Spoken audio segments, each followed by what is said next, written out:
I walked in after work, dropping my bag by the door, and everything in my body went cold.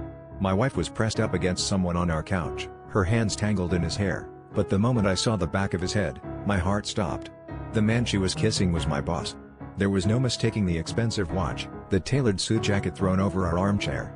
For a second, none of us moved, just frozen, 3 statues in the ruins of my living room.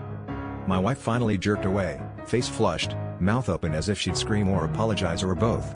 My boss just stared at me, straightening his shirt, and I could see the calculation behind his eyes, like he was already weighing how to handle this at the office. I wanted to shout, to break something, but all that came out was this laugh, raw and ugly. My wife started crying, babbling about how it was a mistake, just a stupid mistake, but my boss barely looked at her. He just asked if we could talk, as if this was some kind of negotiation. I stormed out, driving aimlessly, replaying every late night she'd claimed she was working late or every time my boss had been oddly friendly at work functions. The betrayal cut both ways, my marriage, my job, my sense of reality all collapsing at once. When I finally went back home, my wife was sitting alone in the dark, mascara streaked down her cheeks. She said she loved me but couldn't explain why she did it, and I realized I didn't want to hear it anyway. The next day at work, my boss called me into his office.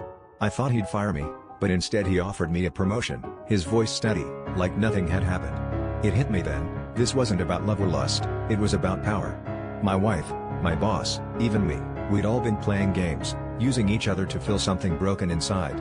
I turned down the promotion and walked out, leaving both of them behind, wondering if I'd ever stop confusing destruction for desire.